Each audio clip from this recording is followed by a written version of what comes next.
그러면은 대출 500억 받아서 1000억짜리 건물 살 것 같죠? 절대 그렇게 못해요. 예를 들면요, 한 500억이면요, 한 200억만 빌려서 700억을 만든 다음에 200억, 200억, 300억 이렇게 논아서.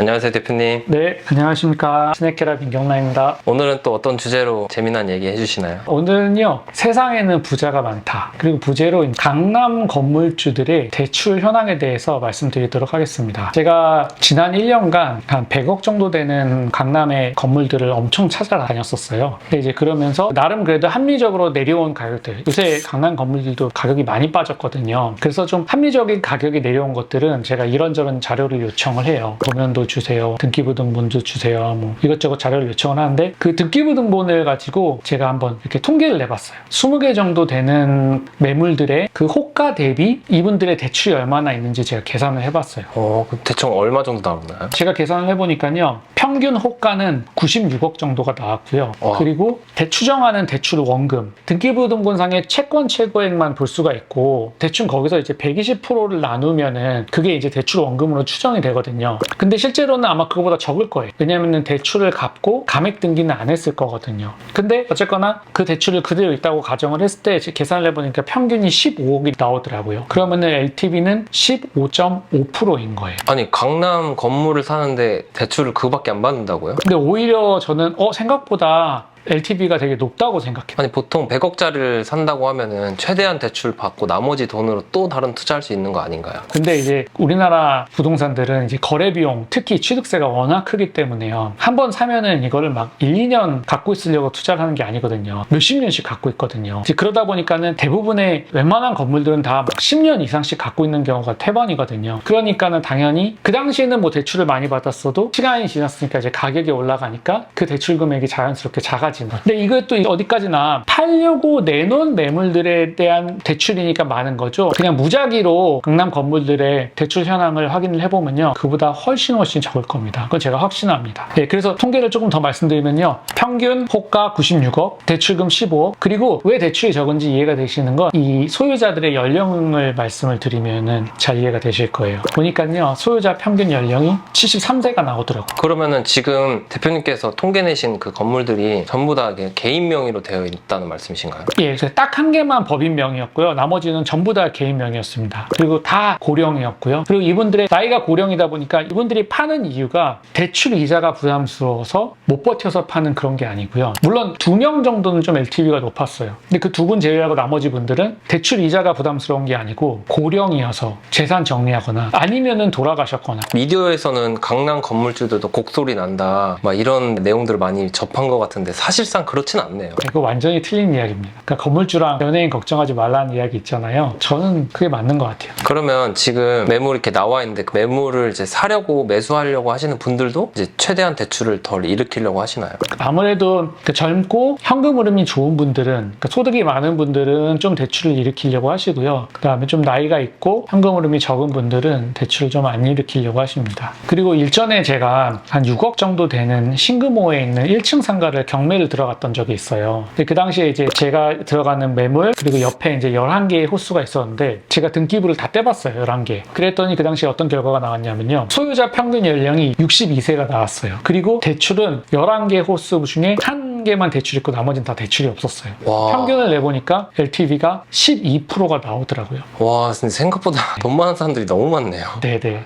당연한 것도 이것도 60대시잖아요. 평균이. 그러니까 상가는 아파트보다 더 여유 있는 분들이 아파트를 소유하고 더 여유 있는 분들이 상가를 소유를 하는 거고, 상가를 소유하는 것보다 더 여유 있는 분들이 건물을 소유하는 거고, 그러다 보니까 당연히 이런 통계가 나와요. 또 제가 재밌는 통계를 말씀을 드릴게요. 5년 이상 된 통계이긴 한데요, 뭐 지금도 큰 차이는 나지 않을 거예요. 일전에 제가 투자 스터디를 하는 지인들하고요, 각자 자기가 원하는 그러니까 아파트를 정해서 거기에 대해서 등기부를 일괄적으로 쫙 뗐어요. 그러니까 예를 들어서 어떤 사람이 잠실 엘스 뭐 101동 501호다. 그러면은 501호, 601호, 701호, 801호 이렇게 해서 8개를 쫙 떼고요. 그 다음에 뭐 대치성경 아파트다. 그럼 이것도 같은 방식으로 쭈루룩 떼고 80개를 떼갖고 그걸 모아봤어요. 그랬더니 소유자 평균 연령이 57세가 나오는 거예요. 그리고 평균 시세는 23억이었는데 대출금이 1억 6천밖에 안 나갔어요.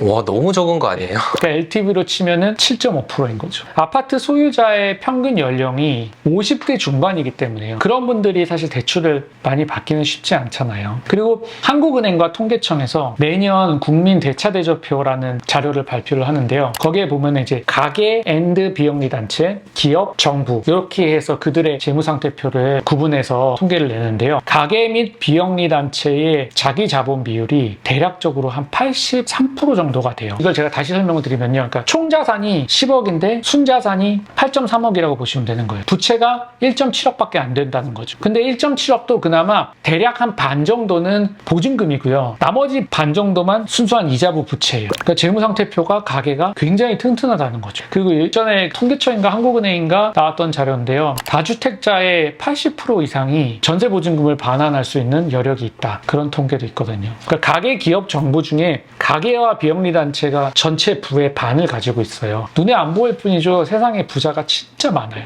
그리고 또 재밌는 게 예를 들어 내가 500억이 있어요. 그러면은 대출 500억 받아서 1000억짜리 건물 살 것 같죠? 절대 그렇게 못해요. 예를 들면요. 한 500억이면요. 한 200억만 빌려서 700억을 만든 다음에 200억, 200억, 300억 이렇게 논아서 그러니까 A 건물의 건물주가 이 건물 하나만 갖고 있을 가능성은 높지 않아요. 그것도 대출 거의 없이. 평균 내면 아마 말씀드린 15% 언더로 대출 있을 겁니다. 와, 그러니까 평균이 15%라면은 뭐 0%인 분들도 있겠네요. 네네. 한번 볼까요? 제가 그때 0%인 분이 7분이었고 뭐 3, 4%인 분들도 4분 보이네요. 임의로도 아니고 이거는 매물로 내놓은 것들 기준인 거고요. 그냥 임의로 뽑으면 이거보다 훨씬 적을 겁니다. 그럼 대부분 이제 장기 보유를 하시잖아요. 이제 매물이 만약에 매도를 되면은 장기 보유에 대한 세제 혜택 같은 것도 빌딩에 적용이 되나요? 예, 만 3년 이상 보유하면요. 장기 보유 특별 공제를 어느 정도 해줍니다. 물론 그게 1주택자만큼 크진 않은데요. 나쁘지 않습니다. 정리하면은 아파트는 50대 중반이 대출 뭐 6, 7% 이하로 소유를 하고 있는 거고요. 상가는 뭐 한 60대가 소유를 하고 있는 거고 건물은 70대가 소유하고 있는 거고 그렇게 보시면 될 것 같습니다. 대표님 보여주신 통계 보니까 부자분들이 너무 많은 것 같아요. 근데 대표님 주변에 그런 분들 실제로 많이 있으신가요? 저도 30대 초중반에는 몰랐었어요. 근데 부자들이요 티를 안 내요. 보면 그냥 누구 만나냐에 따라서 시계도 예를 들면 그냥 애플워치 차고 갤럭시 워치 차고 그러고 이런 사람한테는 보여도 된다 싶으면은 그때는 막 롤렉스 차고 파텍 필립 차고 리차드 밀 차고 막 그러거든요. 그리고 티내가지고 좋을 게 없잖아요. 근데 이제 저랑 건물 투자 상담을 한다던가 아파트 매수 상담을 하던가 하면은 자연스럽게 자산이 나와야 되잖아요. 그럼 생각보다 정말 많아요. 이런 분들도 봤어요. 개인 병원을 하시는데 한 달에 1억을 저축을 하세요. 저축을 1억을 하세요? 저축을 한 달에 1억. 1년이 아니고요? 예, 한 1년에 18억 정도 버시는 거죠. 세금 떼고.